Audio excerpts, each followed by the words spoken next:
by the way. We got Miss Chardonnay Graham with us tonight. And we're going to touch on so much because she does so much. We're going to talk about Touch Cleveland, talk about her being a columnist for Cleveland.com, and just so many different things that she has done, and taking her skills and what she's done and creating great things out of it. So without further ado, Miss Chardonnay Graham. Thank you for having me. Oh, thank you. Thank you for coming on. And also got Brittany, I'm sorry, I am so rude, y'all. I am the rudest guy ever. But Brittany, she's a part of the gang, so you know what I'm saying?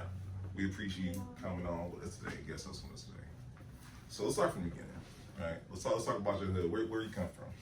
EC. EC? Oh, EC? Okay. That's right. Okay. With Sean? I did. Sean High Cardinal 2000. That was up. Marshall Man was part of Marshall Man? Oh, wait, I shouldn't have been telling my So, Marshall Man, you played? Oh, no. I ain't do none of that. I was a track runner. I did a little bit of volleyball, but that was about it for me. No, that was up. What you doing track? Sprinter. Yeah, Nice. Sprinter, my little short self. Yeah. So listen. After work, we have a race between you and Brittany. Brittany's a race too. She can do her thing.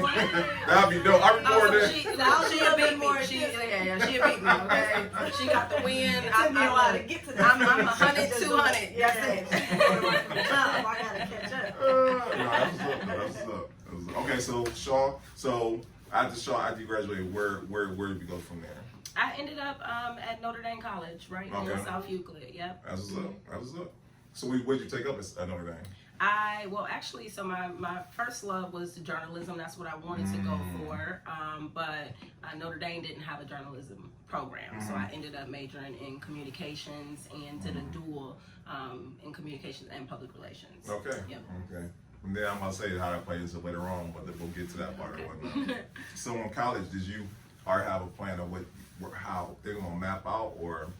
Yeah, actually, I kind of did. I wasn't one of those people that had a hard time like trying to decide what my major was going to be. I pretty much knew what I wanted to do. Yeah. I have been writing like my whole life. So like literally as young as 5, I was doing poetry and short stories, creative stories and things. And so it was like writing was always like, that was what I wanted to do when I got in school. But I did have a professor kind of take away my love of journalism at that time, because he used to red ink my papers to the point that like I couldn't hear my voice in it anymore. And it's like, all right, I know we got to follow this AP style. I know there's these rules to journalism, but like I still wanted to see me in it. And then when I had to shift to communications and PR, though, it actually kind of ended up being like that happy medium, because I was able to still do a lot of the writing I wanted to do, but then put the creativity back into it that I was looking for. So, I like that. Yeah. So let me ask you this, because, so I watch a lot of movies and TV, right? My understanding when it comes to public relations, and correct me if I'm wrong, when it comes to public relations, if I, as a musician or celebrity or someone of high stature, says something incredibly ignorant, your job is to help fix that narrative? Well, that's one form of public relations, yes.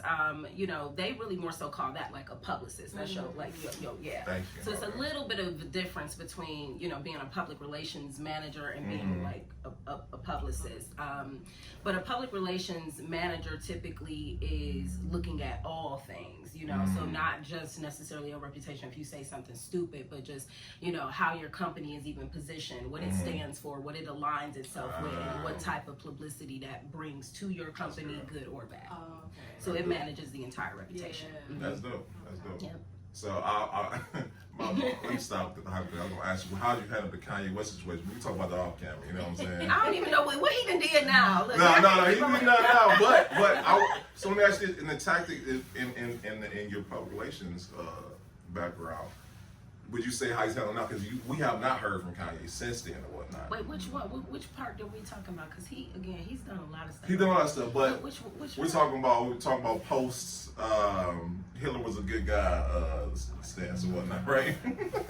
But I want to say for him and his team, I believe they took the stance of we're gonna cool down, retract, try to wait, because and then correct me if I'm wrong, I think the cycle of how things go in not a couple years, even now, it's kind of like, We remember it, but it's kind of fake now, right? Yeah. So taking that approach, right? Is that a valuable strategic way to go about it, or would you recommend something different in that? No, actually it is. You know, sometimes people they do want to spring into offer an apology or some type of public statement, and yes, sometimes it's best to just be silent and fake. It all depends on the situation, though. Yeah. You know, because sometimes obviously that silence can get you in trouble as well. Yeah. So it just really depends on the the magnitude of the situation. Because listen, I got questions otherwise because I know we're in like a different age. I know back in the day, like that was the first thing to do: get on the podium and publicly apologize first thing off top, right? Yeah. But as I feel like as the times are changing, strategically or just the way they're going about certain things is changing also. Have you seen that, or is it just me? I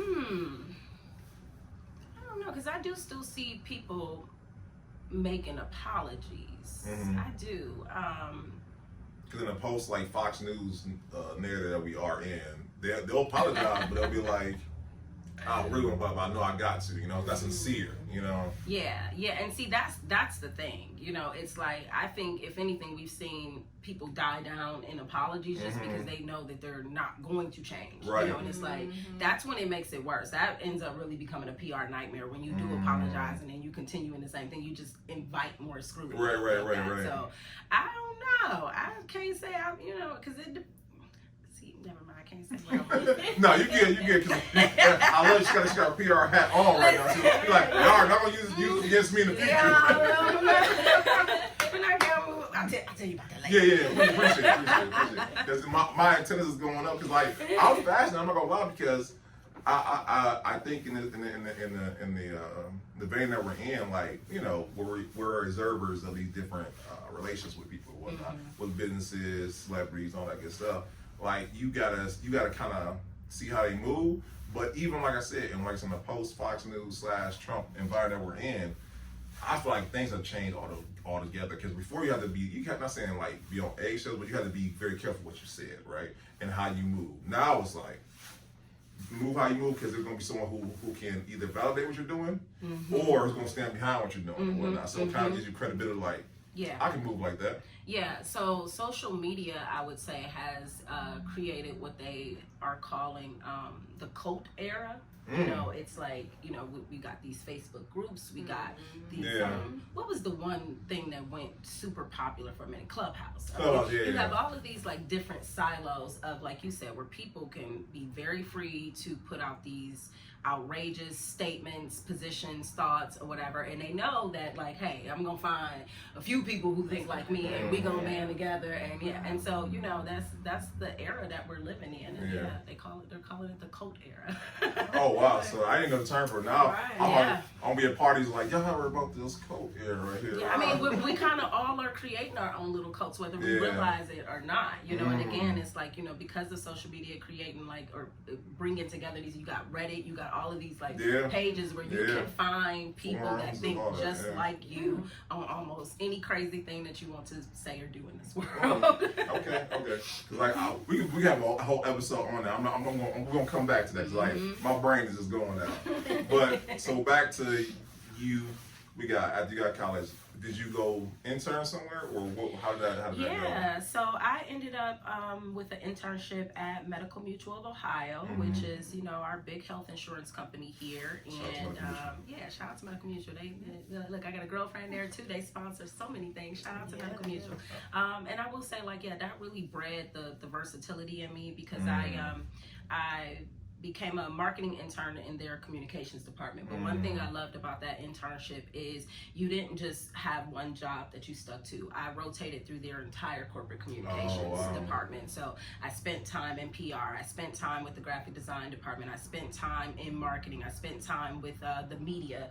So I literally got a taste of everything in that internship. And then they brought me back the very next year for second year, and I was more focused on marketing at that time, but it's still, again, working with each department on different projects. And so it really taught me, of course, just like the corporate structure side of things, as far as, you know, managing those things. And again, got a taste of everything that encompasses marketing and communications with that internship. Yep. That's dope. What was probably like your favorite piece of having to venture into different realms with the whole communication. What was like one of your favorite parts? Would it be media? Would it have been the marketing?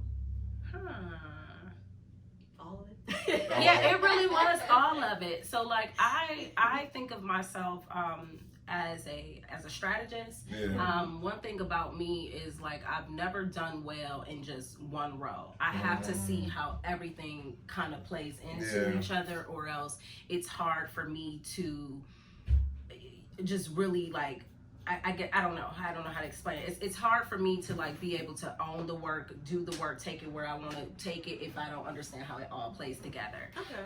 So having kind of that bird's eye perspective on, okay, I know doing this also is going to affect this department this way. That's always been like the fun for me. And even now in my role in my work, it's like I'm kind of the puppeteer, and that's what I work with. I like that. Yeah. I like the strategist part, because like you may want to reconsider my profession now, because like everything you said is something I love doing. I love with this making a graphic design. I love the relationship. I love the marketing piece. Like that's really my passion. So let me ask you this: in your time in that field, what advice would you give someone who wants to get into that role? Which role? Which one? I'm sorry, into the whole public relations piece and stuff. Oh, okay. Well, so I mean, I guess it's kind of going back to what we just talked about. You have to know like what you're good at and what you really want to do in the first place. So for one, like I hear a lot of people identifying themselves as marketers just because, you know, they do know how to do social media well, or they've done well at promoting themselves. That's not quite marketing. That's great if you're able to do that for yourself, and those you're using forms of marketing. But I look at marketing kind of like how you look at the law industry. So you got your paralegals, you got your legal assistants, and all of those individuals are skilled in some aspects of law where they can assist lawyers. But only a lawyer literally knows all the laws state by state and can literally put together contract strategies, the whole nine that feed into all of that. I view marketing the same way. Social media, PR, all that, those are all tools of marketing. But to me, in order to be a marketer, you are somebody who really has to totally understand product, price, placement, position. You really have to understand the methodologies of marketing, and you have to be able to walk into any industry or business and say, you know, okay, these are all of the tools and tactics of marketing. Which ones am I going to put together in order to create the greatest return of investment for my client? And people that know how to do marketing well know how to do that in the most cost-effective ways. And so when I see people out here saying, oh yeah, I do marketing because they can create a nice flyer in Canva, or because they can do social media. I'm sorry, it really annoys me. I'm so sorry to y'all, but it you know, as a true marketing professional who has been in business and really does work with large nonprofits and clients, it's frustrating for me sometimes, because I do have to compete in these spaces with people that claim to do that, who don't necessarily really understand the full gamut of it. So sorry, y'all. No, listen, I like it. I like it. It's like it's what it is. It really is. It really is. Because, like, you know what I'm saying? I've seen people, like, they made 2 things on camera, like, I'm marketing now, y'all. I got 100 lights on there. I do this for real. I know how to brand. Yeah, let's talk about that too, you know, because and I'm actually going to be probably doing some workshops on this, because I do need to start putting more stuff out there like that. But like even branding is not just, oh, you know how to create this cool logo and put some colors to it, and oh, you know how to make some cool little, you know, tchotchkes or whatever. Like that's part of it. But people don't realize how many other things go into your brand. And the number one thing that I see most businesses, small businesses, especially Black-owned businesses, that they totally forget as part of the brand is your customer service process. People.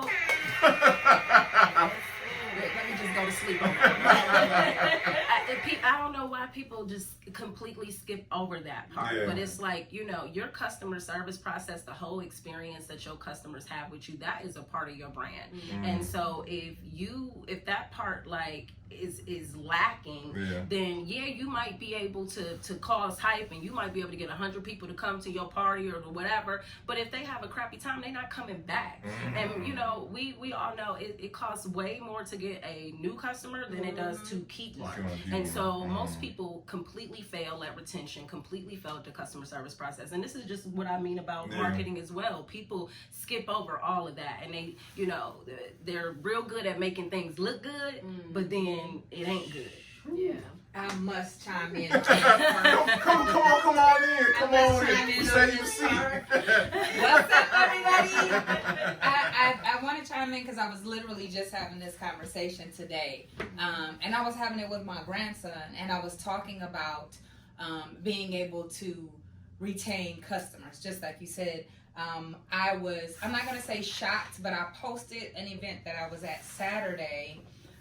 Shout out to Old Tavern. Shout out to Old Tavern. But I was there Friday, doing a wine tasting, and my customers showed up. And I posted late because I was out of town. I was posted 3 days before.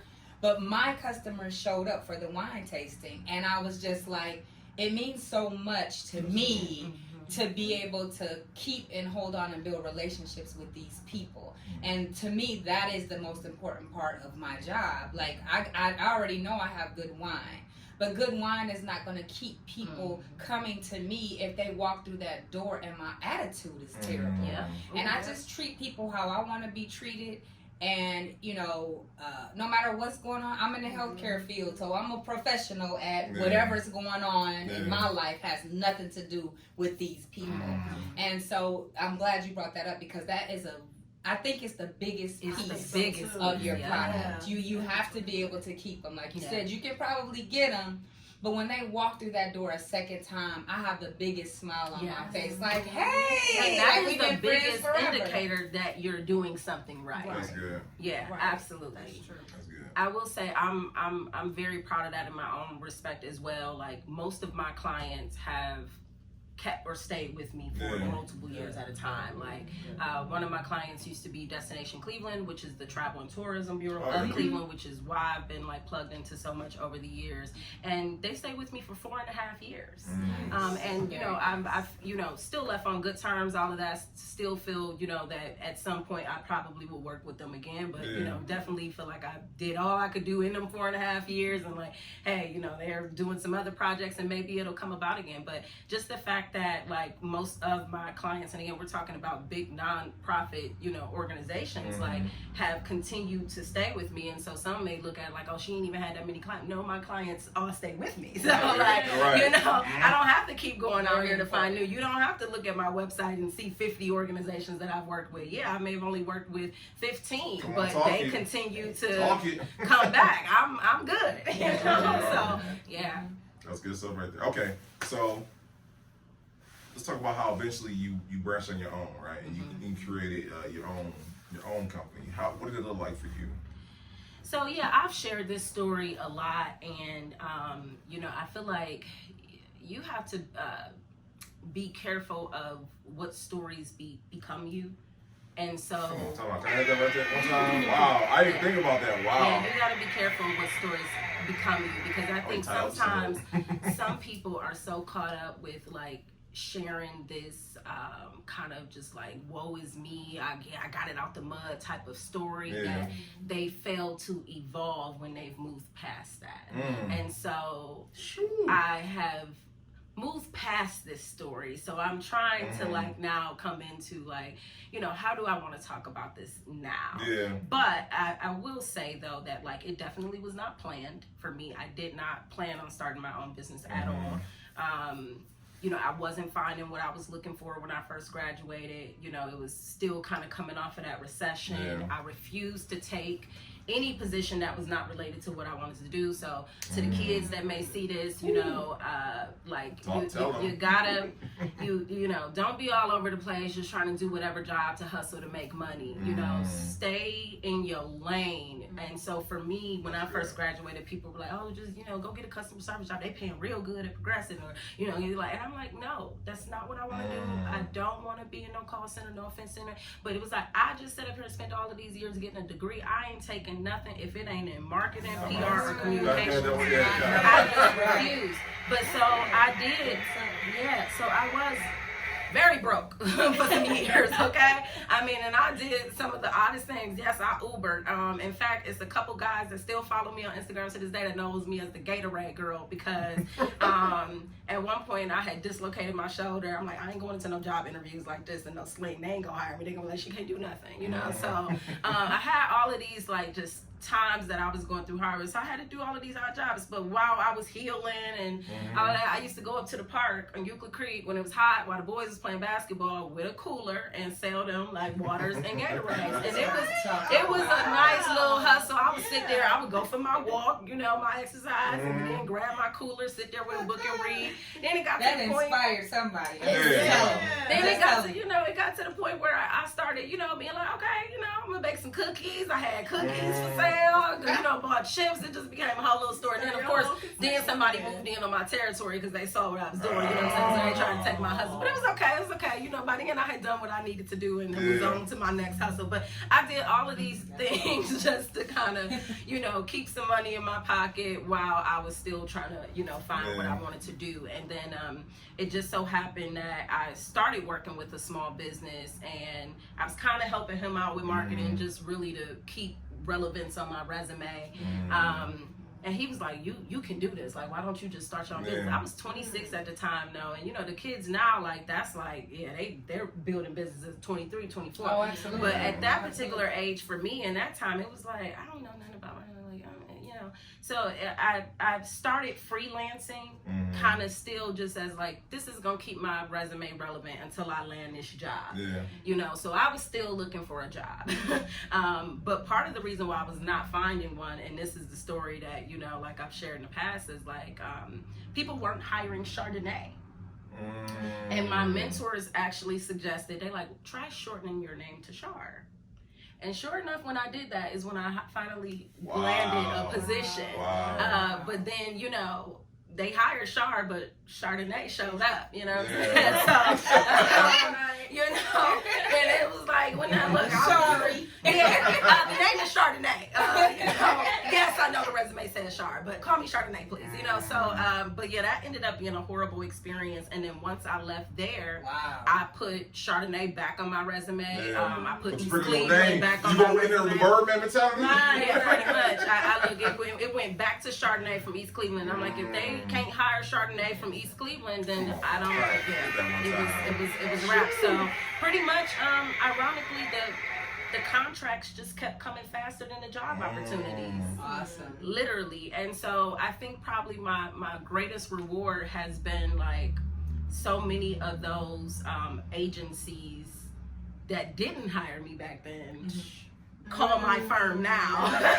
Why is Mike Jones playing in my head right now? Mike Jones is playing in my head. Yeah. That's the funny part now. You know? I'm just like, y'all do realize y'all passed up on me 3 times, right? Okay. No, it's the greatest reward. Make them wish they had you. Yeah. It's the greatest reward. No, that's awesome. Your story is inspiring me. Like, I'm about to go. Y'all tripping. Y'all hiring? I love that you stuck to your guns, that you, like you said, you didn't settle. Yeah. You know what I mean? I think that's a lot of things that sometimes we tend to forget, especially when I think when I got out of school, like that was something that I can say that I probably failed at, was just trying to find something to make money. But yeah, I mean, we get caught up, you know, like it's hard though, and it really is. Me, I just, you know, it was hard to even get through college. And so at that point, I was just, I ain't spend all of this money to be somewhere I don't want to be. I've got all this debt hanging over my head. It's like, no, we paying you, we using this degree. So yeah, I think I was just upset, girl. It was like so many times you hear that story, like somebody felt like they were just about to give up, and then that's when it, you know what I'm saying? Like all that hard work that you put into it, you always feel like, is it ever gonna pop? Is it ever gonna pop? Or when is it gonna pop? And you know, so many times you hear people just say, I was done. I didn't have anything left in me, and then you know, and then it just, so it's always good to let people know that that's just the way it happens. You know, some people have it to where they just in the right place at the right time, and things pop for them fast. But you can never go on what somebody else is doing, because yours might come way far down the line, but you put in that grind and that work, and it makes you appreciate it all the more. Makes you hold on to it and do the things that you need to keep it. So and no offense to like the people who, you know, do get it fast, but I'm not gonna lie, at one point I got sucked into one of them network marketing companies, right? You know what I mean? We all did, right? But I will say, I never really believed in the product, but the guy who was running it, like, he was a preacher kid, like, he was just an excellent motivational speaker. It got to the point where I didn't even care about the company itself, but I would still go to the meetings because I wanted to hear him, you know what I mean? Like, he was just, shout out to Isaac Carr. You probably haven't heard of him, but yeah. Oh, I know him. Yes, Isaac. Look, shout out to Isaac Carr. Okay. So yeah, he was just an excellent motivational speaker, and he used to, you know, say, "Fast don't last, but slow is for show." You know, and I, you know, I do believe that. Like, sometimes I look at my business and I do feel like it should be bigger. I should have more after being in business all this time. But you know, it's been consistent and it's been steadily growing, you know, whereas some of the people who I have seen spring and shoot real fast, it's like they end up falling off, you know, and so I would much rather be that slow tortoise going up the hill than the rabbit that then ends up running off the road, you know. So I absolutely agree with that. So I know before the interview started, me and you were having a discussion, right? We were talking about something that I found interesting. I did and whatnot. We were talking about how entrepreneurship is not for everybody. And I actually, because I know we don't have too many, because y'all know we are podcasts about entrepreneurs, but I love her point of view because it was different from what we typically hear on the podcast. And I'm with you. I don't think entrepreneurship is for everybody, because I think a lot of people, they have a hobby and they say this hobby gonna make me money, versus the actual where to go into actually the analytics, like you said, the marketing, the understanding the clientele and the customer retention and whatnot. And I think that's something that needs to be said, because I think now, I remember growing up, entrepreneurship, in all honesty, was for white people. It really was. It wasn't something that we did. We thought getting a job at the gas company or the illuminating company was it. RTA, you know what I'm saying?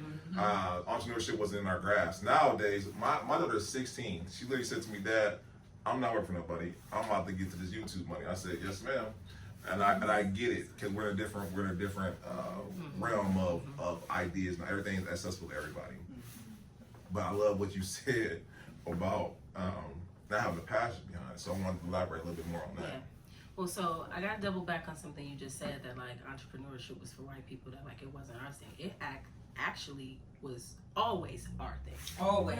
It was always our Y'all talking thing. about my day. This I mean, I'm talking about my day. Go ahead. Come on with it. Come on with it. And in fact, if anything, like the systemic oppression that we have seen has come out of a lot of times us being focused on entrepreneurship. You know, currently right now I'm living in Tulsa, Oklahoma, home of Black Wall Street. Like, you know, Tulsa was thriving with nothing but Black communities that were running their own show. Not just Tulsa, Oklahoma as a whole, but Tulsa being one of them. And so when you look throughout history, Black people, our communities were tighter, were thriving, were a lot more organized when we had nothing but each other, you know, and when we did have nothing but entrepreneurship. So it's always been our thing. It's just, unfortunately, again, you know, throughout history, we've seen our businesses burn down, because they know, like, when we ain't relying on them is when we the most powerful. Unfortunately, No. All of us hit that. I need you to hit that. Hit that. Yes, you know, and so when I say entrepreneurship is not for everybody, it's not that, like, you know, again, that we shouldn't be doing it, but it's just one of those things where, again, I feel like you have to know your strengths. You know, everybody is not built to be in the lead. I was gonna say everybody's not a leader, but that's not true either. I think everybody is a leader, but you have to know where you are best leading, like the position that you are best leading in. You know what I mean? And what people don't understand. He's talking about What people don't understand about being the boss or the leader is that when you really are a boss and when you really are a leader, you're never at the front. You are never the one truly calling all the shots. And so I think when I hear people like, yeah, I want to be my own boss, I want to be my own boss, I'd be like, you don't realize you still have to serve people. You still have to work. You're still working with some people. You're still working for someone. Yes, I work for myself, but my clients are my boss. My team is my boss because I can't do anything without them. So I just don't understand this mindset of people thinking that like, oh yeah, I'm gonna build my own dreams and I'm gonna build my own business, as if that's going to get them away from the responsibility to people or to answering someone. It doesn't work like that. And so I think my concern right now is I'm just like, we're living in this day and age where nobody wants to work for anybody else and everybody wants to build these businesses, but then I'm just like, well, who is gonna work? Yeah, like literally, like, well, you might. So I've always said too, if your business cannot operate without you, you don't really own a business yet. You own a job. You own a job. And I mean, because seriously, if you can't afford to get sick, if things aren't running when you like, system ain't in place. Yeah, technically, you own your job. You don't own a business yet. So if we actually want and so in order to grow, the business is gonna need people. If everybody wants to be their own boss, it's like then we all just owning our own jobs, which is great. But at some point, if we actually want to scale, that we're still gonna end up working with each other. We're still going to. And so, you talked about the nonprofit thing. I think what I'm again most tired of is seeing people. I get everybody wants to have their own thing, but it's like, why not, if you see what somebody else is doing and you like it, why not find something that you can add to it that is still your own lane and banding together versus like, oh, I'm gonna just start my own thing. Because again, people don't even realize how much work it takes. Like, I'm stressed out half the time, not just trying to do marketing, but doing accounting, doing the legal. And thank God now, yes, I've hired an HR manager, I've hired an accountant, I hired an attorney. I have like this whole management team of people now. But before I got to that point, like, it was hard, and it takes a lot of money to pay an HR manager and accountant and attorney. Like, so having even all of those people, whatever. But like, I can't do that.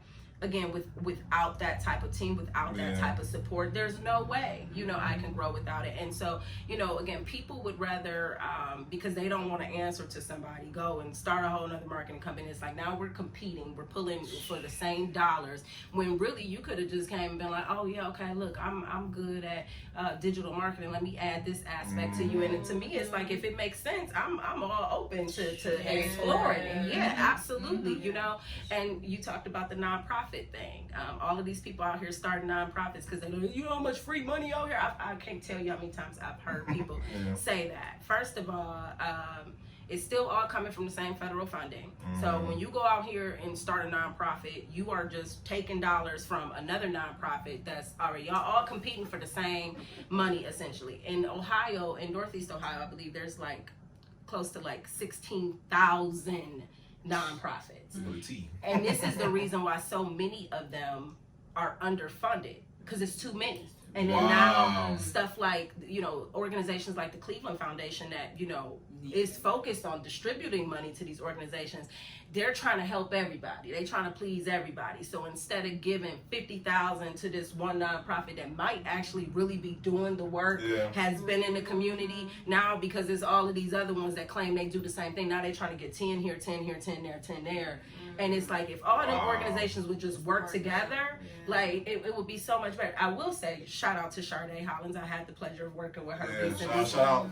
Check her out, y'all. That's what I love about Legacies Empowered that she's attached to, that it's like this little coalition of a bunch of nonprofits that have banded together, because they're like, we can get our hands on more funding if we work together. And if our community just started doing that more, oh God.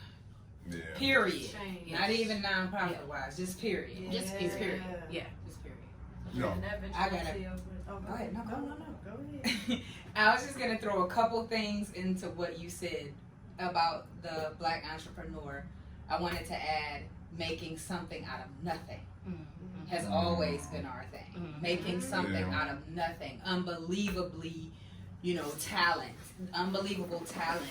People that have always made something out of nothing. That was number one. And then I think the second thing that you touched on was entrepreneurship and it wasn't working as a team. I'll come back to that. But on the last thing that you just said about us sticking together, I do see a change. I do see a change, and I do feel like, you still have people that want to do their own thing, and that's what I wanted to touch on. I'll visit my sister in Atlanta a couple years ago, and we were out kicking it and everything, and I just noticed how everybody has a business. Everybody wants to give you their information. Everybody and she said something to me, and I never looked at it that way, and you just brought it up. How if everybody wants to be the boss, who's going to work? And she was like, it's unfortunate down here that it's a problem with finding people that want to work. Yeah. Because there are so many people that have their own business. People are at their job like, they barely want to do anything. And it's like, because they know they can jump right to the next person paying the same amount or more, the next company, the next business. And it's like, they don't have to put pride into what they're doing, their job. They don't have to show up every day on time and do their best, because it's like, I got 10 people right across the street that I can go work for. Yeah, no, it's bad. So literally, I've been so disgruntled the last couple months, and I'm just like, I need to really get through some meditations because I've just been upset. Like, over the last few months, I hired 3 people. All of them are gone. And so I have literally invested probably close to, if not a little over, $10,000 in these people over the last few months, and really don't have anything to show for it. Oh, wow. It's been upsetting. In fact, one of them, even though I said I wasn't going to talk about it, was my production assistant for Unspoken. Wait, am I going to get sued for that? Okay, let me shut up. So anyways, but yes, unfortunately, this person was padding their timesheet, putting, reflecting more hours than they were actually putting in. And I looked up, and the whole reason why I hired this person was because I didn't have enough time to manage the show by myself. And the goal was to grow the audience so we could start monetizing it. I must have invested close to $5,000 alone with just that kid. And I'm just like, what have you done? What have you done? And I mean, so just the work ethic is extremely poor. I have gotten to the point where I'm like, I literally could double my price just by my work ethic alone. Just the fact that I do, I'm loyal to my clients. I'm transparent with my clients. I show up, like, whether I'm being paid $10 or $100, like, I'm consistent with the work that I put in. But like, nobody seems to want to work anymore. And throughout all industries, Yes. It doesn't matter what and I it is. literally just did a rant on my Instagram about this recently. I was just like, being a bad employee is not a flex. Now I'm not gonna lie, I be laughing at some of these, like, skits and stuff too. They be cracking me up. But it's just like, y'all really be online all the time boasting about getting to work late, leaving early, like not doing nothing, clocking out. Like, I was just laughing at a video the other day. This guy's like, when you done spent 3 hours on your phone. And I'm just like, these type of people I gotta fire now. Like, why is this a flex for y'all? But then in the same breath, y'all be saying like, I'm more focused on building my own business.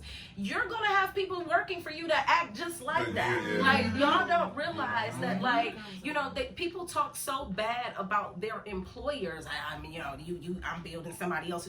Okay, but at some point you're gonna also need somebody to help you build your dream, and they're gonna act just like you. And it's like, your employer is still a person who, has a family of their own, has, responsibilities of their own. So when I've even had people working for me, I'm like, this ain't Nike. I ain't Jeff Bezos. You can't just be sitting up here billing me thousands of dollars and think I'm not about to be like, okay, so what did you do? What did you do? Right. I'm going I- on like, every I line. I don't have money to just be dishing out like that where it don't hurt me. You go to Amazon if you want to just slack off and collect the check. Because Jeff, it ain't about to hurt Jeff, but that hurts me. You know?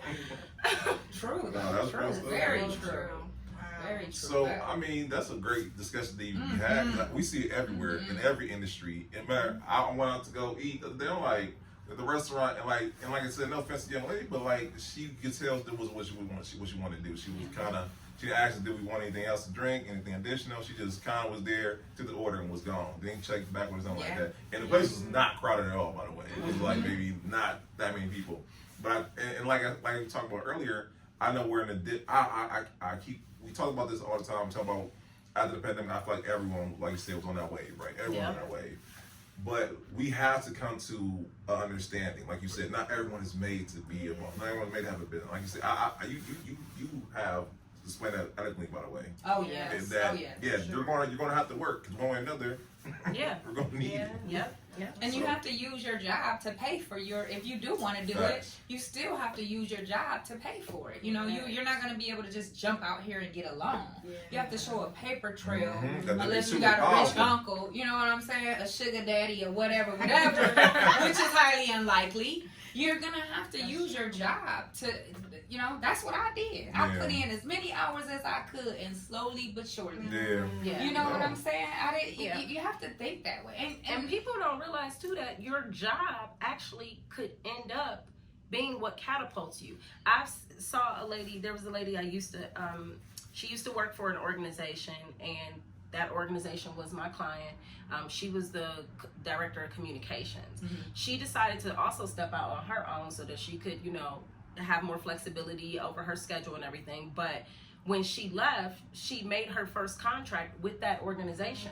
Now, had she been a crappy employee who, you know, just did her job every day, she would not have been in a position to leverage that to say, hey, I'm about to leave, but I'm stepping out on my own. Would you all, you know, consider contracting me as, you know, as my first contract? And that was how she did it. And so, to me, it was like, that was the smartest thing ever. So while you sitting up here, you know, downplaying your job or doing things wrong, you don't even realize that job could end up being one of your biggest clients if you play your cards right. You know? But what my favorite saying is, take pride in your work. Yep.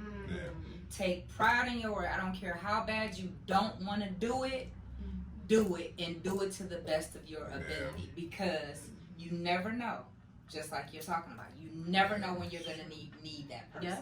And you never know who's watching you and how they may be connected somewhere else later. You know, it could be that manager you can't stand or whatever, but then they end up moving into a position somewhere else. Like you just never know. It's so true. And and so it's like I definitely have a standard of excellence for myself and even for my team. And you know, sometimes I think, you know, I'm a little demanding, and I've had people be like, well, you know, I just want you to, you know, I just want to do it however you want me to do it. And it's like, no, I want you to do it to your best. Do you want your name on that? Like, don't worry about trying to do it like I do it. You need to have a standard of excellence for yourself. Dot your I's, cross your T's, just, you know, make sure it looks good. Your name is on it. Like, ultimately, yes, it might be under the umbrella of Touch, but this is still a product of your work ethic. Your work, that's good. That's good. And you know what? So I know you. And Jews are being. No. Hey, listen. I think this thing might be broken now. But I know you didn't want to talk about. I do, but I know he's on camera. We talking about. We'll go to making a docuseries, a podcast, like that stuff. Yeah. And we talk about, because that's how I got familiar with you with Unspoken, by the way. I thought it was great work, by the way. Yeah, you know what I'm saying? you. So I know we're gonna talk about. They want to talk about just the work that goes into. No, I mean, you know, but I think a lot of people think about the work that goes into that. Like I said, building that team, but then also, like I said again, people to come on, scheduling, all that good stuff. So so I mean, you know, kind of the same thing with everybody want to be like. First of all, you know, people have to realize that there is a huge responsibility when it comes to being a journalist, when it comes to even have forums like this. And we've obviously seen people completely abuse that, putting out straight nonsense. And you really have to be very careful. I don't want to laugh either. I don't want to laugh. Listen, just straight nonsense. And it's like, you know, everybody definitely deserves to have their voice heard. But again, there's still a social responsibility with putting certain stuff out there that people just like do away with. With Unspoken, I was very, very committed to, I'm just like, we are not about to be another podcast where we just sitting around talking about the latest BS or whatever. I'm not commenting. I like, if we are not dropping gems, if we are not sharing real knowledge with people, it's a waste of my time, you know? But yeah, it's like there's so much that goes into these type of things, you know, in the background. So, you know, I mentioned to you in the beginning that like Unspoken started out in a similar format. We wanted to be on the couch, like I wanted something super intimate with everybody, and we maybe did like 2 or 3 episodes like that, but just even trying to the administration that goes in the background, scheduling, trying to get everybody in the same room, setting up all the lights and stuff. Y'all can't see that part, but anyway, setting up all of the equipment in the background and make sure it looks good, the sound, all of that. Like all of that's a lot of work. Oh yeah. And so, you know, pandemic hit for us, which took us away from like this type of format, and how we ended up kind of just being like, okay, we're just gonna go live on Instagram, and that's how we're gonna do Unspoken from now on. But even just keeping that consistent, you know, and so shout out to y'all for getting to, what did you say, 100 and something episodes? You're like, 121. Yeah. I mean, the consistency that it takes to continue to produce that these, man right there. You know? So yeah, like that's again your work ethic showing right there, because it's like, you know, it's very hard to be consistent with these type of things. It's very demanding. It's a lot of it's a full-time job. Full-time job. Yeah, no. And I will say that. I'm glad you recognize that, because this ain't no joke or whatnot. And shout out to Michelle. Oh yeah, shout out to she saved our lives. She really did. Shout out to Michelle. This guy, he was trying to do everything, and he was handling it well. But the more the podcast grew, of course, then we go with the team. You gotta have people. And Michelle is very professional, and she definitely keeps us all informed. She is a lifesaver, because there's been too many times we have you right sitting right here, we have somebody outside waiting to come in, like, oh, we done booked somebody or whatnot. So, it's a lot of work. But no, I feel like at the end of the day, it's worth it. Though. Yeah, absolutely. You know what I'm saying? Absolutely. And I do want to ask you on the journalistic side, in the age of Hollywood Unlocked, TMZ, Shade Room, all that good stuff, and really pretty much journalistic integrity, I feel like out the window, right? It's gone. What do you have to say about that? Like, we're in an age where it's just like you got a story or a fictional story that relates to a certain person. Where do you feel like we can get to a point to where it's getting back to being credible news?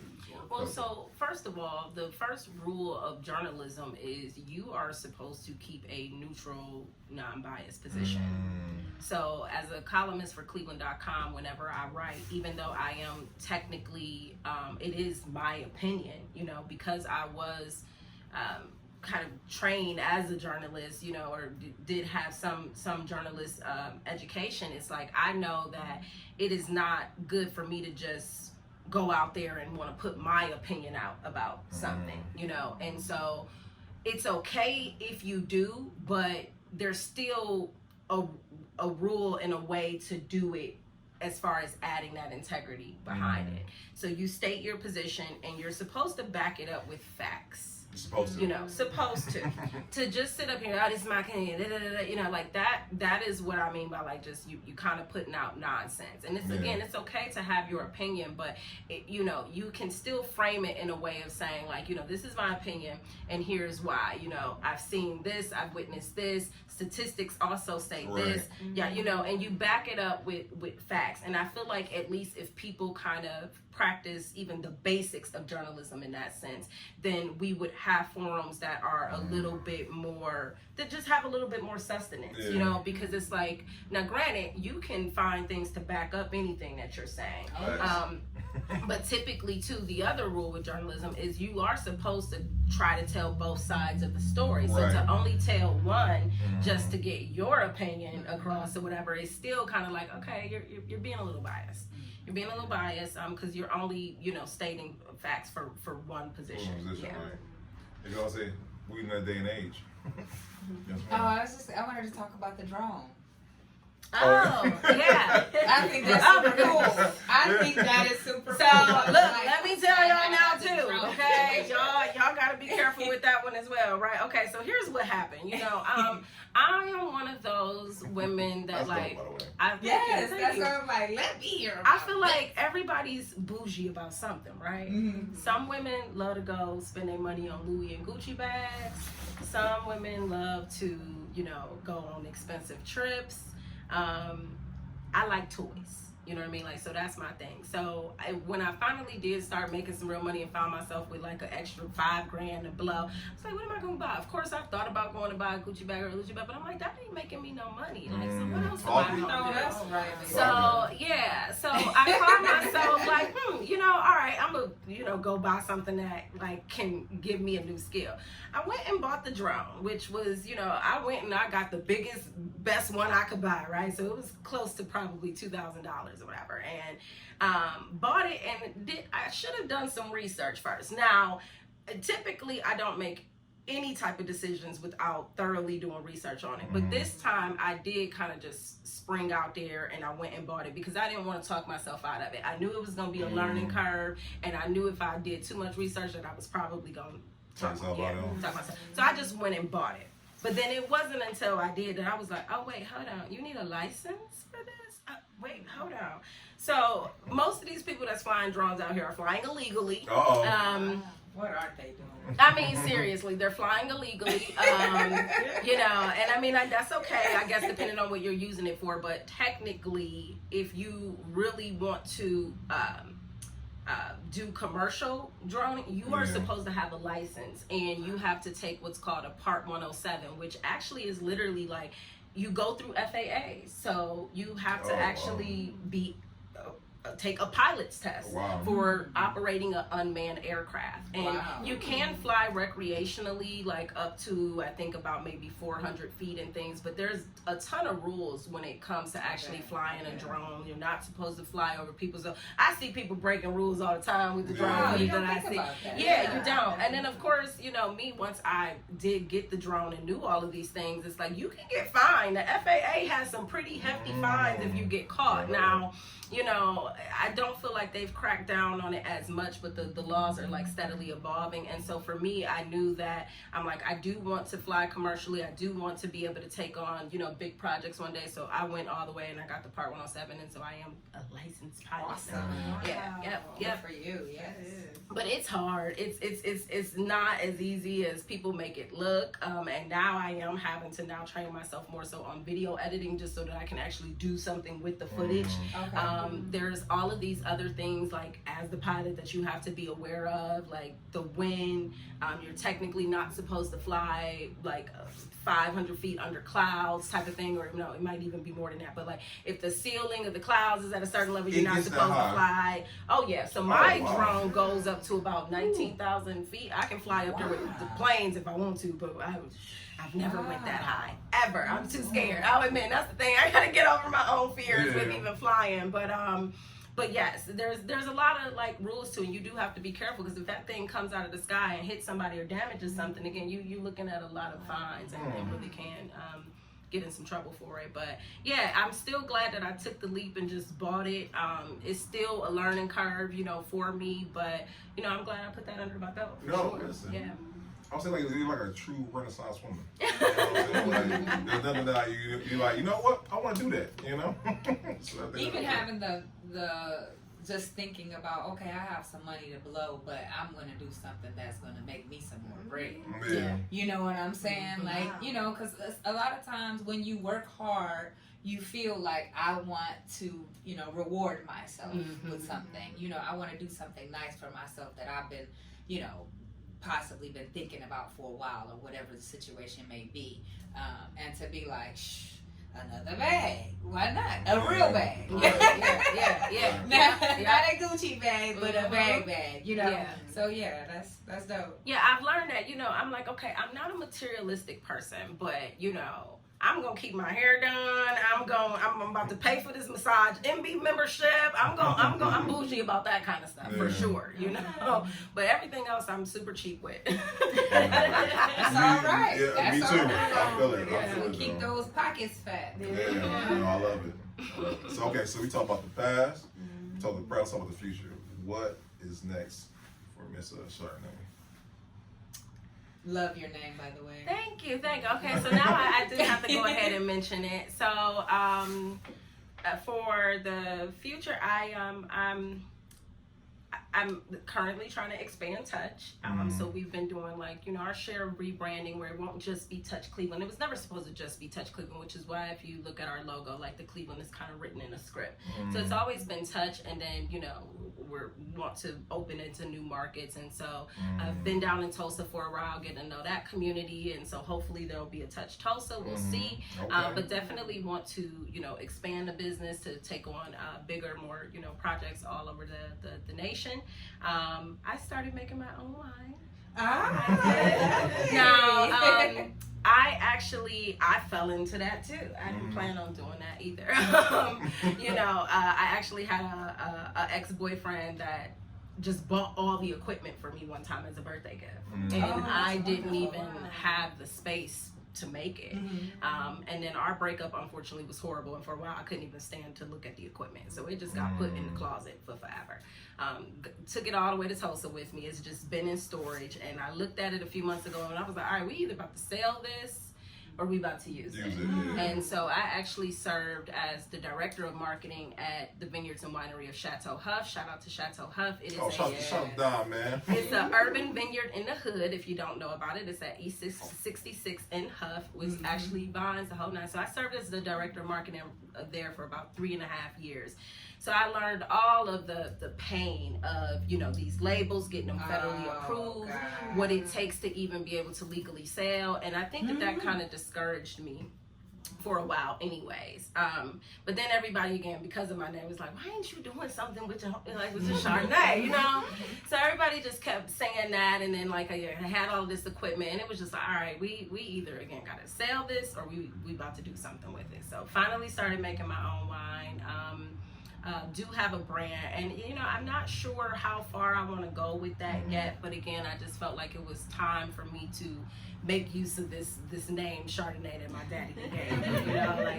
I don't know what's gonna look like. So I hope to see Touch grow and expand, and then as far as I'm concerned, the wine making, the drone and all of that is just hobbies right now on the side that hopefully will also make me some money too, though. And I don't know, we'll see. No, listen, like I said, you're still very versatile.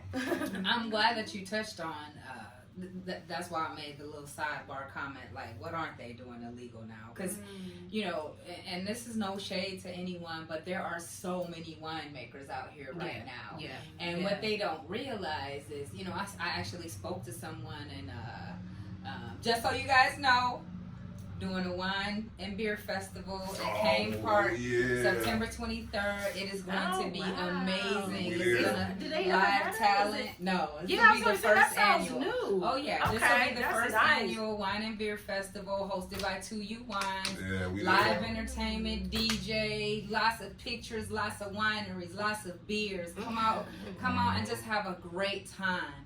But I did have someone reach out to me immediately when I sent out the save the date, and they're like, yeah, I'd love it. And I'm excited, yes, the more black wines, the better, let people know that we're here, let's do this, let's put and I was like, all right, do you have the proper permits to, do this? And he's like, well, no, but I've done this and I've done this and there was no problem. And I'm like, no. Yeah. I don't think they realize because it's not like the state is just checking for everybody. They can't. They don't have the manpower to check for everybody. And again, no shade, but when I got into this, that was the very first thing I did is find out how to be legal. Yeah. And it took a long time, the process of finding out and how to even fill out the paperwork but the number one thing is you have to have a brick and mortar. Yep. You are not legal if you don't have a brick and mortar. Yep. Period. Yep. Yep. And I know you're not legal right away. You know what I'm saying? I know you're not, you don't have any, I can't go into your place and buy your wine. Yeah. You're not legal. Yeah. Period. And again, talking about the labels and oh my God.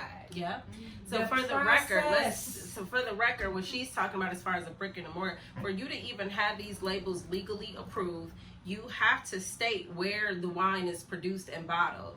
And so if you've noticed, every bottle of wine that you pick up has like where it's made at. And that is literally part of your federal regulations in order to be, so yeah, you know, I see it all the time too. People say, and that's why even for me, everybody like, how can I buy a bottle? I'm like, sir, no, I technically legally cannot sell anything yet. I'll take donations, you know, to, you know, the craft.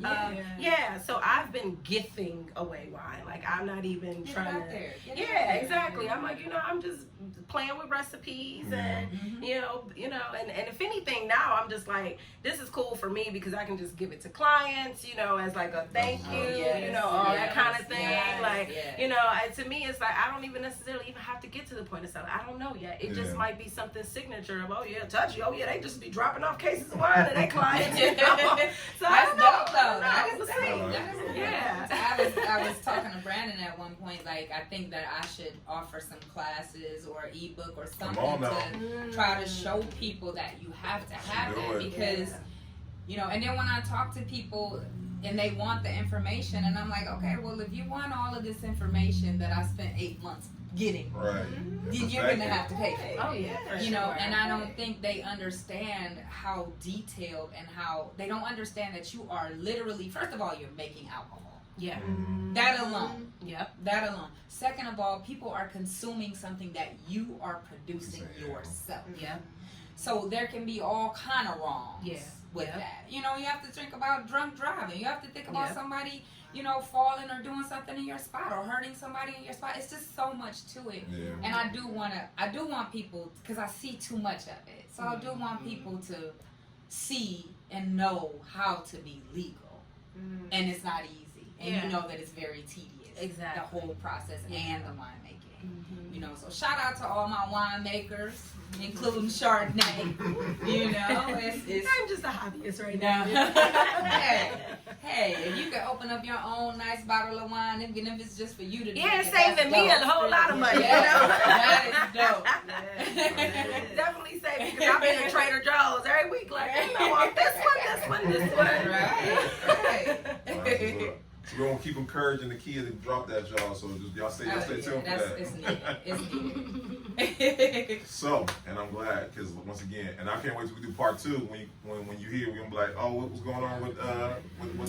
She is a part of the 2nd annual wine festival. She's one of the new vendors. Right. We out here doing. Okay, I receive it. I receive it. So on this platform we have like staple questions that we ask our guests, right? Okay. And one of the questions that we do ask, the reason why we formed this platform together is because in Cleveland we have the bad stigma that come together, right? So we like to ask our guests, in their opinion, what are some ways we can help break that stigma of us not collaborating, us not working together? All right, bro. That's a good question. I mean, the first thing that comes to mind is like and it's hard because there's been a lot of division put in our communities on purpose.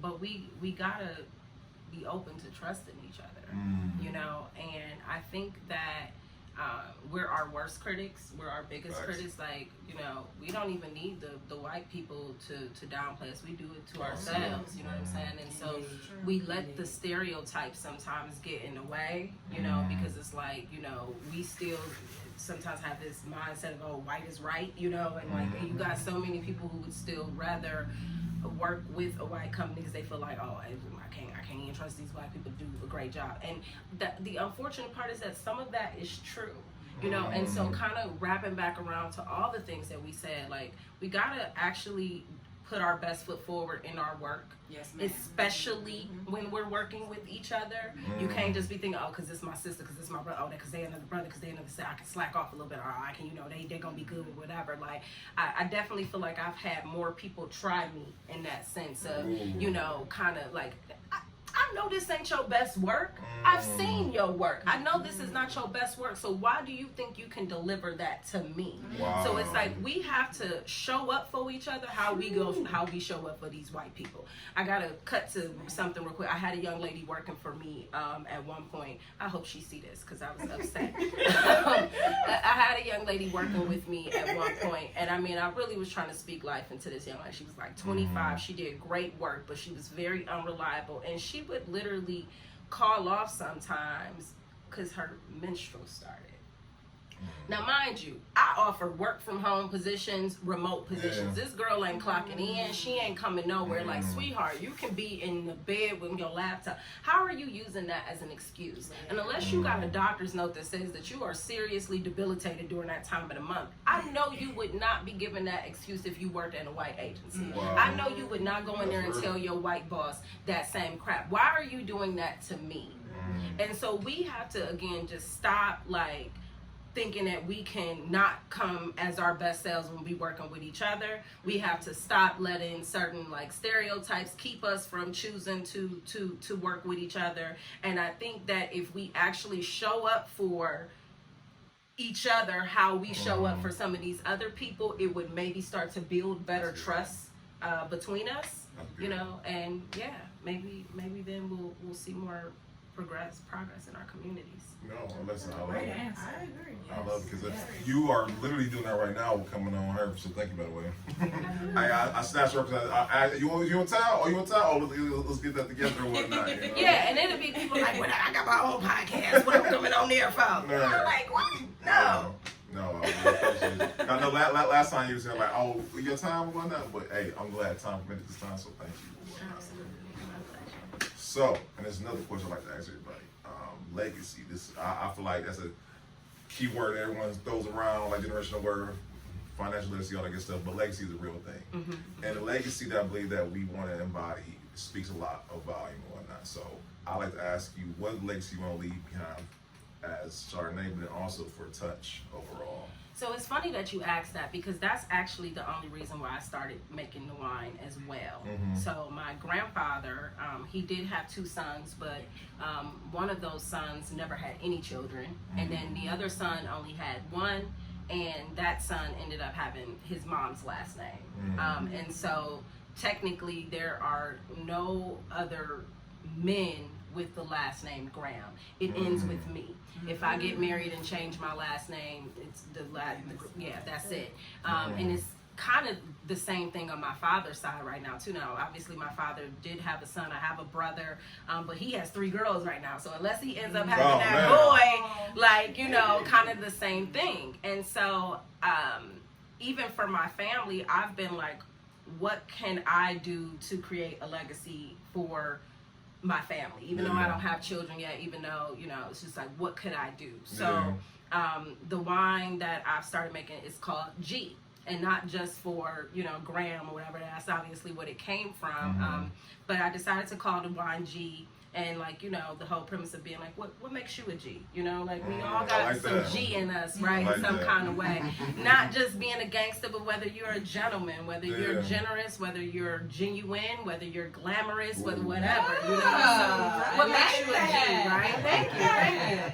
And so I decided to, even though obviously the winery doesn't exist yet, I decided to just call it Grown as far as the what I would probably end up naming the winery. And where that comes from is Graham being Graham, and then my father's last name being Brown, and took the GR and the O and then Okay. And so the goal of me even doing the wine is to literally establish that legacy for my family in honor of my grandfather's name, and hopefully again my brother does have a son, but if not, in honor of my father too. And what I've told my family is I'm really only building this because I want to put this business into a trust that will continue to pay our descendants for forever. So if it's successful, which I will put my blood, sweat, and tears into it, hopefully being successful, but not even really just because, oh, I want to be managing this wine business, but because I do want to create something that, again, can hopefully create that generational wealth for my family. Yes, that's The what I'm touch, thinking. touch can't necessarily do that from a marketing perspective. You know, I do think a product is better in that respect. And so,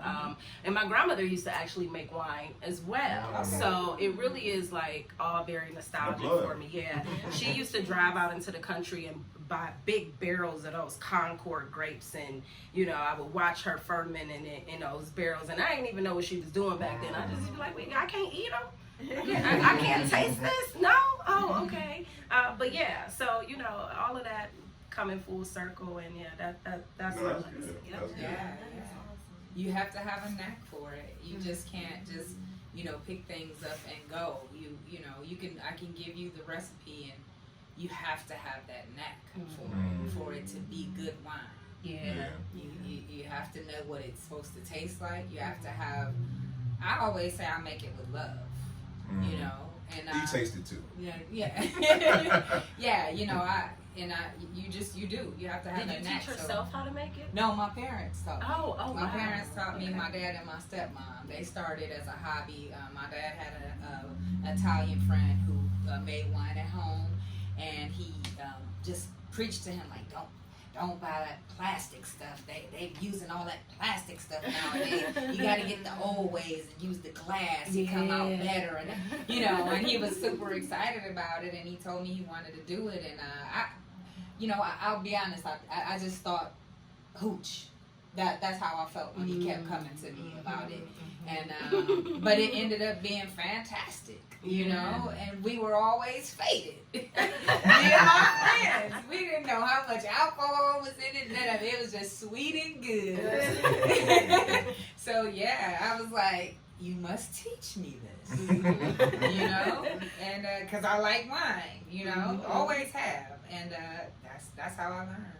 Wow. You know why I love asking that question? Because, like, and I mean, we all, the realization, we're all, what's your own say all the time, life is so risky, we all know it's going to make out a lot, right? But I remember watching Nipsey Hussle video he had made, you know what I'm saying? And they asked him a question like that. And I'm glad they asked him a question because after he passed away, they were able, you know, he able to talk about things, and then he actually did those things. So I kind of like asking a question here because, like, you know what I'm saying? I don't wish that on nobody, but I like to know, or like to even be able to say, this is what they said and they did it. And they surpassed that, you know. So that's one of the questions I like to ask on here, by the way. Yeah. So I'm glad we asked that. Yes, that's amazing. Yes. So, and then the last question, and this is the most important question I feel like, because I feel like the point of any good interview, podcast, forum, whatever, is people should be able to get some takeaways, right? Okay. What do you feel like are 3 takeaways someone should take away from watching the interview today? So Oh, much. wow. Yeah. I'm about to say you were dropping left and right, you know what I'm saying? You dropping Yes. bombs. Literally. 3 takeaways. Okay, so be excellent in everything that you do. That's good. Hold fast to your dreams and who you are, and know who you are. And I know that sounds easier said than done. So, you know, knowing who you are means, again, just being very honest with yourself about where your strengths and where your weaknesses are.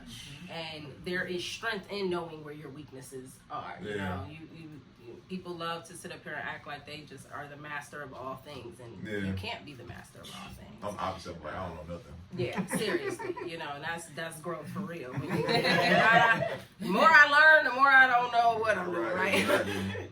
So yeah, excellence in everything, you know, knowing who you are and staying true to that. And then I would say the third one being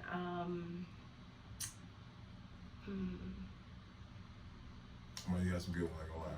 I love that. Don't let that be your story. I think I'm gonna be title of the episode, by the way. Oh yeah. So you know, that is a good one to say as the third one. Then you are not your story.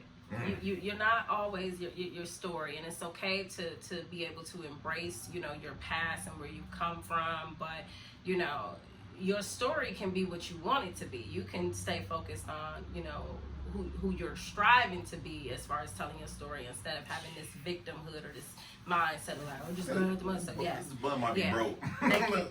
Oh, yeah, okay, it's working now. All right, cool. That's a good one to leave with. And I feel like we run out of time, but I gotta share this because this is also something that keep it going. Yeah, this is also something that like I've been struggling with this year. So, I've had a lot of people in my past try to keep me where I was or where they think I was. And I've literally had to walk away from so many friendships over this last year of like people who I feel like were still judging me or treating me as the woman that they knew years ago instead of who I am now. And I always say, judge a tree by the fruit that it bears, like seriously. And it's like,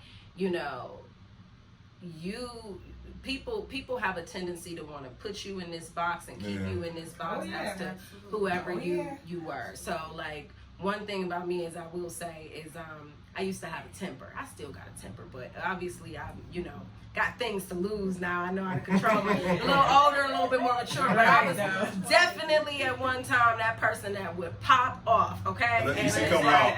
The EC coming out. The EC will come out, all right?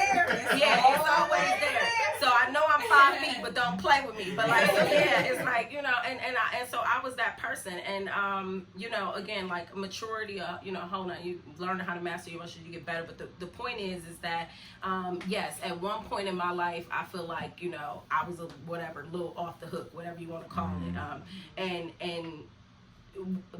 I'd say that time frame in my life was probably between like maybe 16 and 18, 16 and 20 is when I was like off the hook, whatever you want to call that, right? And I literally feel like I still have people who try to treat me like that same woman. And I've had to cut a lot of those friendships off because I'm just like, that was 15 years ago. You don't know me anymore. And to sit up here and try to act like you still do and be judging me by somebody who doesn't even exist in my mind anymore. But, again, I think that sometimes when people are on this path of trying to grow and evolve themselves, when they're still attached to people who want to view them as the same person, it stifles them. Oh, absolutely. So I'm sharing that in kind of a vulnerable moment of just saying like, it sucks to have to do away with friends or loved ones, and sometimes even your own family. But if people are not letting you grow into the person, my bad.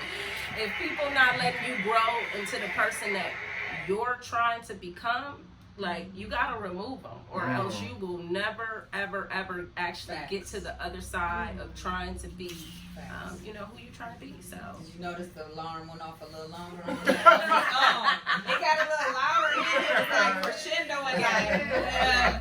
Facts, though. Yeah. And I will say, I take great pleasure in it. Sometimes I do feel like I posted something, about this the other day or whatever. Like, people. People be mad when you outgrow where they thought you was gonna be.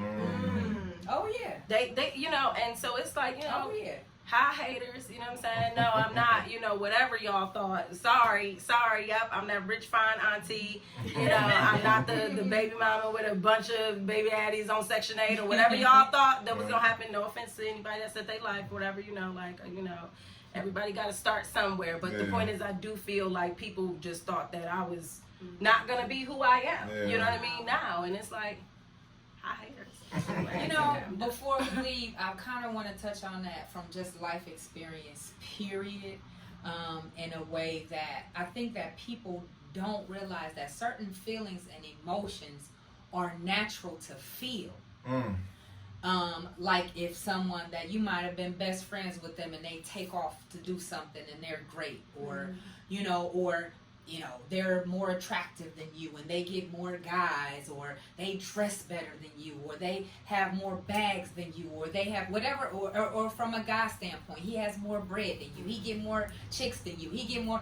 I think that people don't recognize that having those feelings, having that feeling is a natural feeling to feel like, whoa, well, I wish I had, I wish I, but it should not be coming from a place of malice and hate and envy. Yeah.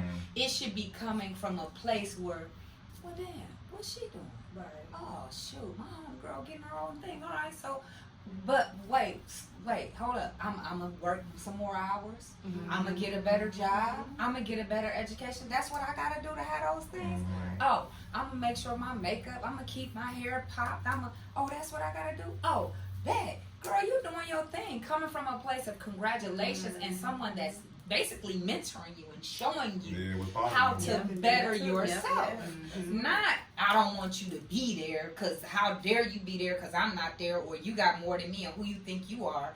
But from a place of, this is motivation for you. But we operate in our people, unfortunately, we operate from that scarcity mindset of thinking that like, oh, well, it ain't enough to go around, or oh, if she getting all, it ain't enough for me kind of thing, we just have to realize that like, we're all on this path of evolution. We all can be great in our own ways. What God got for you is for you, period. Like, can't nobody take that away, believe it or not. And if they can take it away, it's because you're being redirected somewhere else, guaranteed.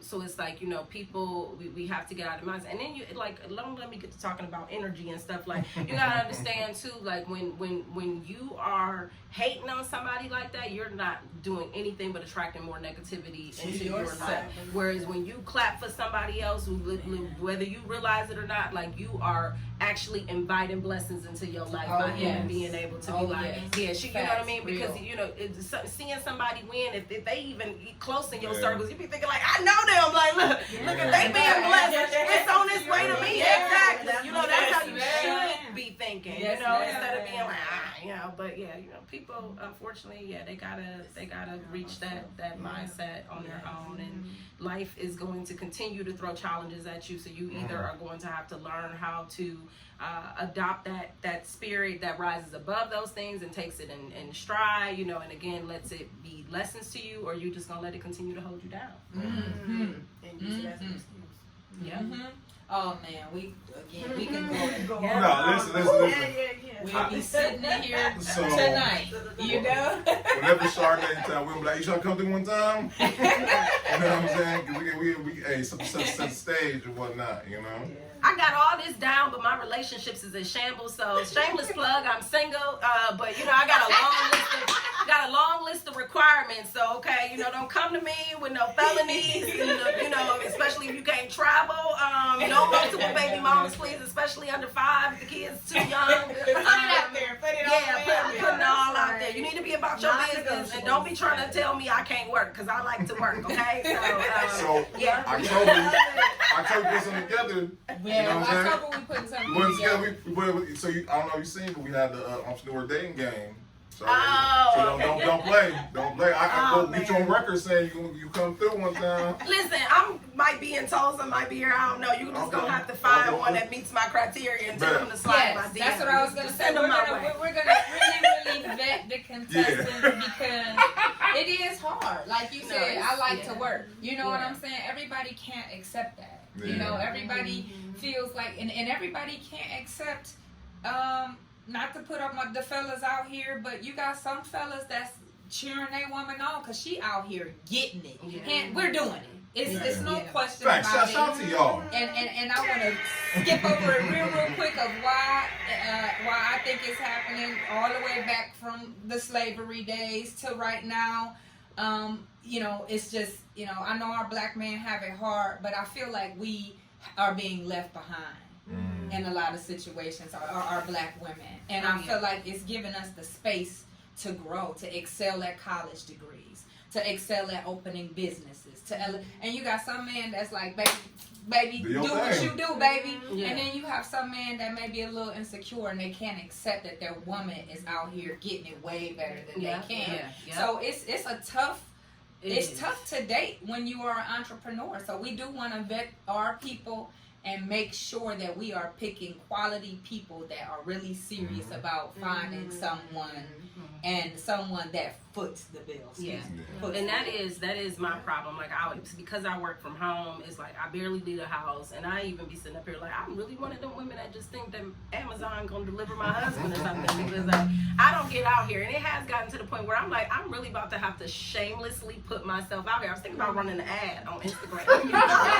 Listen, they run ads for everything else. Doesn't mean you haven't witnessed and seen and been a part of all people around you and yeah. what they go through. That don't mean nothing. Yeah, for sure. That don't mean nothing. So Yeah, and you know what you're talking about and you know what you want. Mm-hmm. And it's like, I definitely, if anything, it's like that's probably even more so the problem. People be thinking that as you get older, you just supposed to settle for whatever. And it's like, no, if anything, my list's getting longer. And I'm sorry, because I am very happy single. Like, I do love my solitude. I love my freedom. I love being able to come and go as I please. And sometimes I'll be even wondering, like, do I want to be a wife in a mother? Because I got to give all that up.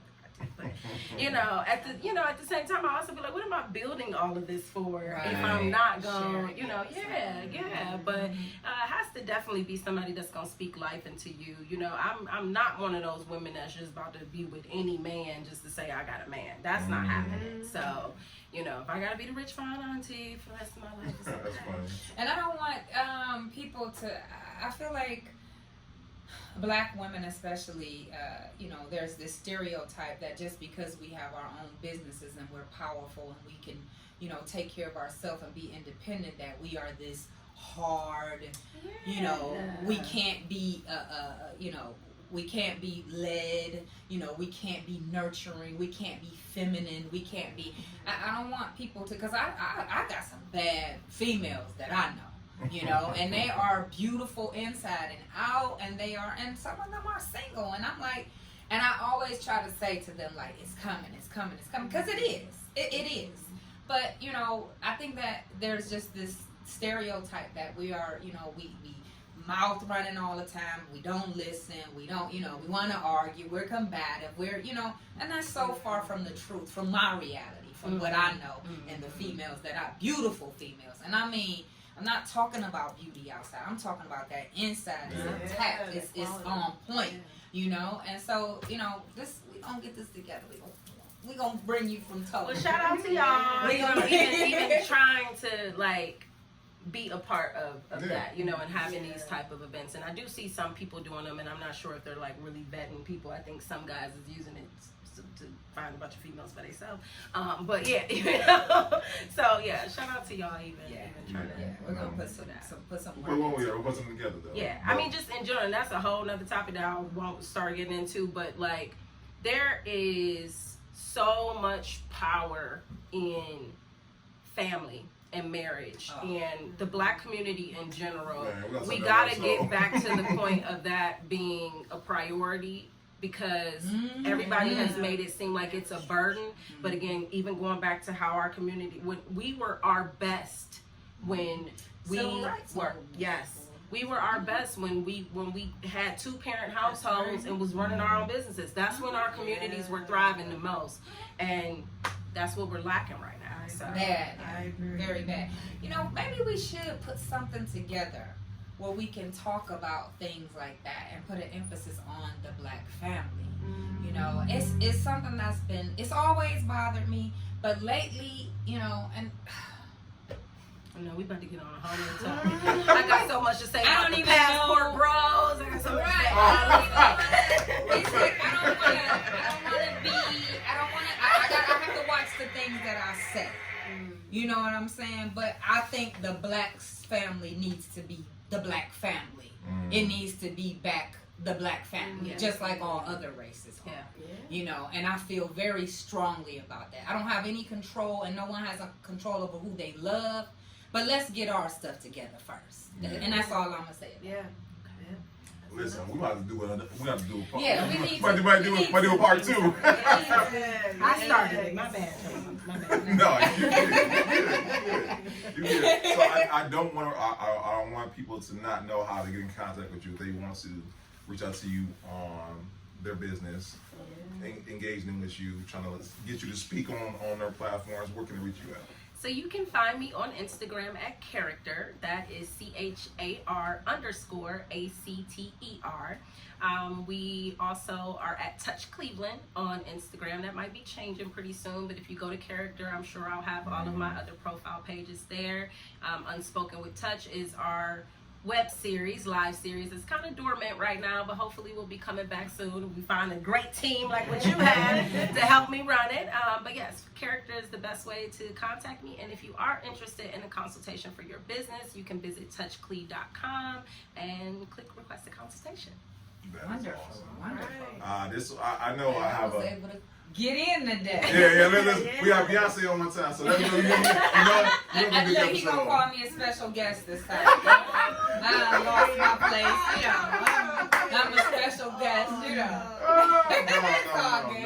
It's all good. That's the great thing I have a team, though. You know what I'm saying? When you're not here, it's still going. Absolutely, so, you know it's still going. It's still going, but Indeed. it's always a good time. Yeah. It's always a good time, though. Yeah. So we thank y'all because despite of anything, y'all still keep watching, y'all still keep subscribing, and we appreciate it. It really is. It makes what we do just that much better because it lets us know that it's not in vain. That people are watching, people are subscribing, people are liking, people are sharing. It warms my heart. Yes. Let me know this passion project is not just a passion project. It actually is something worth doing. You know, so I appreciate y'all. You want to talk about what you have going on as far as the podcast and we do offer promotion. Yes. You know how many subscribers we have. We offer promotion on the show. We offer promotion on our social media pages, and we also we're putting together something for the people so that for people who want to know how to get to this point. Yes. They can learn, and they can learn just like Chardonnay was talking about all the behind the scenes things and the scheduling and it's you can always put up a selfie stick and the light and all of that and hook your iPhone up, but there is a method to being able, there's people out here that have podcasts, that have podcasts, but if you want to, be able to reach people and touch people and have some things that people are interested in listening to and seeing, this young man right here, he's putting together something really nice for everybody so that we can offer that. Yes, because we want to show you how to monetize. Because you know what I'm saying, everyone make money, but we're going to show you how to get sponsorships, how to get those clients, how to get those guests, how to basically take you from conception to actually doing it and whatnot. So it's gonna be a good time, and we got that soon. So stay tuned for that. Yeah. 2 days, two-day event for that. Okay, so that's coming soon.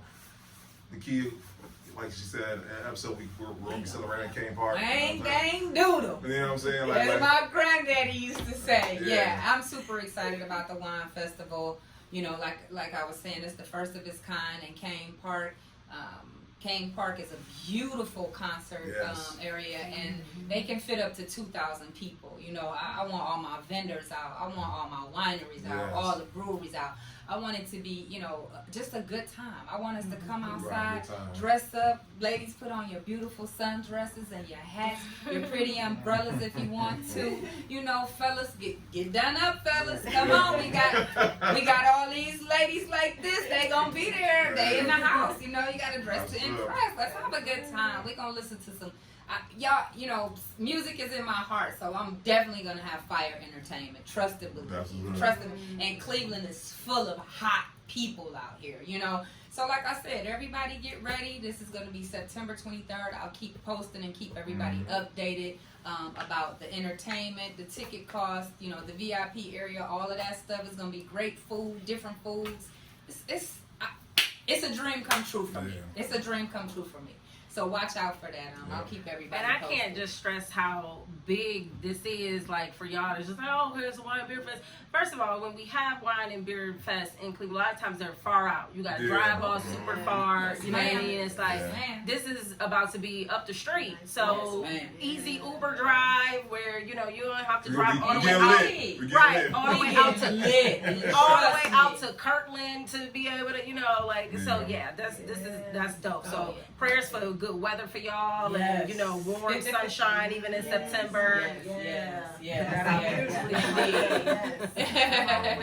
Thank you for that. Thank you for that. So we want to thank y'all for watching again. This is episode 121. Thank y'all once again for watching, and we'll see you next time, all right? Yes, thanks for sitting with us, Chardonnay. Peace.